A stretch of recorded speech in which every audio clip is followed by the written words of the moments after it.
ತುಮಕೂರು ಲೋಕಸಭಾ ಟಿಕೆಟ್ಗಾಗಿ ಕಾಂಗ್ರೆಸ್ ಪಾಳ್ಯದಲ್ಲಿ ಪೈಪೋಟಿ ಶುರುವಾಗ್ಬಿಟ್ಟಿದೆ. ಸಹಜವಾಗಿ ಇಬ್ಬರ ಮಧ್ಯೆ ದೊಡ್ಡ ಮಟ್ಟದ ಪೈಪೋಟಿ ಆಗ್ತಾ ಇದೆ ಅನ್ನೋದ್ರ ಡೀಟೇಲ್ ಸಿಗ್ತಾ ಇದೆ. ಈಗ ಆಲ್ರೆಡಿ ಅಭ್ಯರ್ಥಿಗಳ ಆಯ್ಕೆ ವಿಚಾರಕ್ಕೆ ಸಂಬಂಧಪಟ್ಟಂತೆ ಲೋಕಸಭಾ ಚುನಾವಣೆಯ ಸಂದರ್ಭದಲ್ಲಿ ಸಭೆಗಳನ್ನ ಮಾಡ್ತಾ ಇದೆ ಕಾಂಗ್ರೆಸ್ ಪಾಳ್ಯ. ಆ ಸಭೆಯಲ್ಲೇ ಕೆಲವರು ಅಸಮಾಧಾನ ವ್ಯಕ್ತಪಡಿಸಿದ್ದಾರೆ ಅನ್ನೋದ್ರ ಡೀಟೇಲ್ ಸಿಗ್ತಾ ಇದೆ. ಜಿಲ್ಲಾ ಕಾಂಗ್ರೆಸ್ನಲ್ಲಿ ಇಬ್ಬಾಗ ಆಗಿರೋದು ಸಚಿವರು ವರ್ಸಸ್ ಶಾಸಕರು ಅನ್ನುವಂತಹ ಪರಿಸ್ಥಿತಿ ತುಮಕೂರು ಲೋಕಸಭೆ ಚುನಾವಣಾ ಹೊಸ್ತಿಲಲ್ಲಿ. ಮುದ್ದನ್ಮೇಗೌಡ ಪರ ಪರಮೇಶ್ವರ್ ರಾಜಣ್ಣ ಒಲವು ತೋರ್ತಿದ್ದಾರಂತೆ. ಆದ್ರೆ ಟಿಬಿ ಜಯಚಂದ್ರ, ಮುರಳೀಧರ್ ಹಾಲಪ್ಪ ತೀವ್ರ ವಿರೋಧ ವ್ಯಕ್ತಪಡಿಸುತ್ತಿದ್ದಾರೆ. ಸ್ಥಳೀಯ ಕೈ ಮುಖಂಡ, ಟಿಕೆಟ್ ಆಕಾಂಕ್ಷಿ ಮುರಳೀಧರ್ ಹಾಲಪ್ಪ, ನನ್ನ ಪುತ್ರನು ಆಕಾಂಕ್ಷಿ ಅಂತ ರಿಪಬ್ಲಿಕನ್ಗೆ ಟಿಬಿ ಜಯಚಂದ್ರ ಅವರು ಹೇಳಿಕೆ ಕೊಟ್ಟಿದ್ದಾರೆ. ಬೇರೆಯವರ ಸೇರ್ಪಡೆ ಬಗ್ಗೆ ಸಿಎಂ ಅಧ್ಯಕ್ಷರ ಬಳಿ ನಾನು ಮಾತಾಡ್ತೀನಿ. ಪಕ್ಷದ ಉಳಿವು ಬೆಳವಣಿಗೆಗೆ ಕೆಲ ವಿಚಾರಗಳನ್ನ ಚರ್ಚೆ ಮಾಡಬೇಕಾಗಿದೆ. ಅದನ್ನ ಸಿಎಂ ಡಿಕೆಶಿ ಬಳಿ ಚರ್ಚೆ ಮಾಡ್ತೀನಿ ಅಂತ ಟಿಬಿ ಜಯಚಂದ್ರ ಎಕ್ಸ್ಕ್ಲೂಸಿವ್ ಆಗಿ ರಿಪಬ್ಲಿಕನ್ ಜೊತೆ ಮಾತನಾಡಿದ್ದಾರೆ. ತುಮಕೂರು ಕ್ಷೇತ್ರಕ್ಕೆ ಮುದ್ದನ್ಮೇಗೌಡ ಅಭ್ಯರ್ಥಿ ಆದರೆ ಜಯಚಂದ್ರ ಸ್ವಾಗತ ಇದೆ. ಅವರು ನಮ್ಮ ಅಧ್ಯಕ್ಷರ ಹತ್ರ ಮಾತಾಡ್ತೀನಿ, ನಾನು ಇನ್ನು ಮಾತಾಡೋಕ್ಕಾಗಿಲ್ಲ. ಮುಖ್ಯಮಂತ್ರಿಗಳ ಹತ್ರ ಮಾತಾಡ್ತೀನಿ, ಇನ್ನು ಮಾತಾಡೋಕ್ಕಾಗಿಲ್ಲ.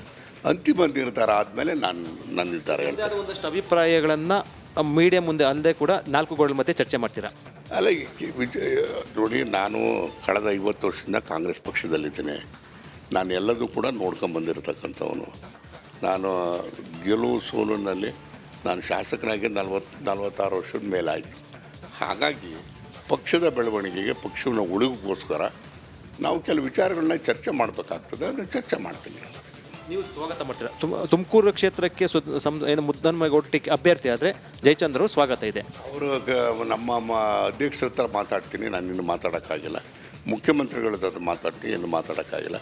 ಅಂತಿಮ ನಿರ್ಧಾರ ಆದಮೇಲೆ ನನ್ನ ನಿರ್ಧಾರ ಹೇಳ್ತಾರೆ. ಒಂದಷ್ಟು ಅಭಿಪ್ರಾಯಗಳನ್ನು ಮೀಡಿಯಾ ಮುಂದೆ ಅಲ್ಲದೆ ಕೂಡ 4 ಗೋಡೆಗಳ ಮಧ್ಯೆ ಚರ್ಚೆ ಮಾಡ್ತೀರಾ? ಅಲ್ಲ ನೋಡಿ, ನಾನು ಕಳೆದ 50 ವರ್ಷದಿಂದ ಕಾಂಗ್ರೆಸ್ ಪಕ್ಷದಲ್ಲಿದ್ದೇನೆ. ನಾನು ಎಲ್ಲದೂ ಕೂಡ ನೋಡ್ಕೊಂಬಂದಿರತಕ್ಕಂಥವನು. ನಾನು ಗೆಲುವು ಸೋಲಿನಲ್ಲಿ ನಾನು ಶಾಸಕನಾಗಿ 46 ವರ್ಷದ ಮೇಲಾಯಿತು.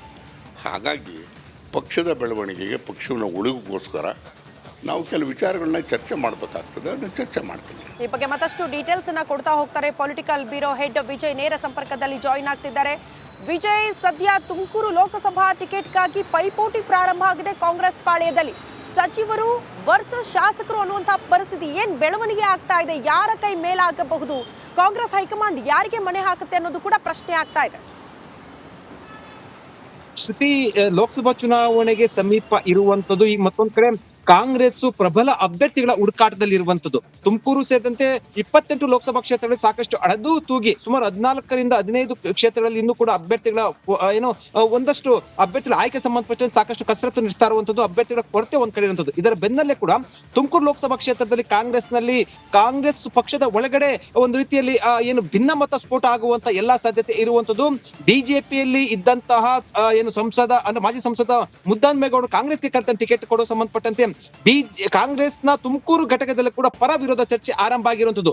ಮುದ್ದನ್ಮೇಗೌಡರ ಪರವಾಗಿ ಸಚಿವರಾದಂತಹ KN ರಾಜಣ್ಣ ಮತ್ತು ಪರಮೇಶ್ವರ್ ಅವರು ಅವರ ಪರವಾಗಿ ನಿಂತಿದ್ರೆ, ಮತ್ತೊಂದ್ ಕಡೆ ಶಿರಾ ವಿಧಾನಸಭಾ ಕ್ಷೇತ್ರದ ಕಾಂಗ್ರೆಸ್ ಶಾಸಕ DP ಜಯಚಂದ್ರ ಪ್ರಬಲ ವಿರೋಧ ವ್ಯಕ್ತಪಡಿಸ್ತಾ ಇರುವಂತದ್ದು. ಅದೇ ರೀತಿ ಈಗಾಗಲೇ ಕೂಡ ಆಕಾಂಕ್ಷಿಯಾಗಿರುವಂತಹ ಮತ್ತು ಅಲ್ಲಿ ಸ್ಥಳೀಯ ಮುಖಂಡ ಅವರು ಕೂಡ ಪ್ರಬಲ ಅಂದ್ರೆ ಮುರಳೀಧರ್ ಹಾಲಪ್ಪ ಅವರು ಕೂಡ ಪ್ರಬಲವಾಗಿ ವಿರೋಧವನ್ನು ವ್ಯಕ್ತಪಡಿಸ್ತಾ ಇರುವಂತದ್ದು. ಈ ಎಲ್ಲಾ ಬೆಳವಣಿಗೆ ಬೆನ್ನಲ್ಲೇ ಇನ್ನೂ ಕೂಡ ಅಧಿಕೃತವಾಗಿ ಜಾಯಿನ್ ಆಗಿಲ್ಲ ಮುದ್ದನ್ಮೇಗೌಡರನ್ನ ಕರೆತರೋ ಬೆನ್ನಲ್ಲೇ ಕಾಂಗ್ರೆಸ್ ನಲ್ಲಿ ಸಾಕಷ್ಟು ಆಕ್ರೋಶ ಭುಗಿಲೆದ್ದಿರುವಂತದ್ದು. ಇದು ಮುಂದಿನ ದಿನಗಳಲ್ಲಿ ಬೇರೆ ಬೇರೆ ರೀತಿಯ ಟರ್ನ್ ಅನ್ನು ತೆಗೆದುಕೊಳ್ಳುವಂತ ಎಲ್ಲಾ ಸಾಧ್ಯತೆ ಇರುವಂತದ್ದು. ಕಾಂಗ್ರೆಸ್ ನಲ್ಲಿ ಅಭ್ಯರ್ಥಿ ಆಯ್ಕೆ ಸಂಬಂಧಪಟ್ಟಂತೆ ಈಗ ಹೊರಗಡೆನವರಿಗೆ ಯಾಕೆ ಮಣೆ ಹಾಕ್ಬೇಕು ಅನ್ನುವಂಥದ್ದು ತುಮಕೂರು ಕಾಂಗ್ರೆಸ್ನ ಒಂದು ಬಣ ವಿರೋಧ ವ್ಯಕ್ತಪಡಿಸುವಂತದ್ದು ನೋಡ್ಬೇಕು. ಮಾಜಿ ಸಂಸದ ಮುದ್ದನ್ಮೇಗೌಡರ ಕರೆತರುವಂತಹ ಪ್ರಯತ್ನ ಆಗಿರುತ್ತದೆ. ಅವ್ರ ಪಕ್ಷಕ್ಕೆ ಸೇರ್ಪಡೆಗೊಳ್ಳುವ ದಿನ ಒಂದಷ್ಟು ಬೆಳವಣಿಗೆ ನೀಡುವಂತಹ ಸಾಧ್ಯತೆ ಇರುವಂತದ್ದು. ಇದು ಕಾಂಗ್ರೆಸ್ಗೆ ಒಂದು ರೀತಿಯಲ್ಲಿ ಇಕ್ಕಟ್ಟಿನ ಪರಿಸ್ಥಿತಿ ಆಗಿರುವಂತದ್ದು. ಶ್ರುತಿ. ಓಕೆ ವಿಜಯ್, ಧನ್ಯವಾದಗಳು ತಮ್ಮೆಲ್ಲ ಮಾಹಿತಿಗೆ.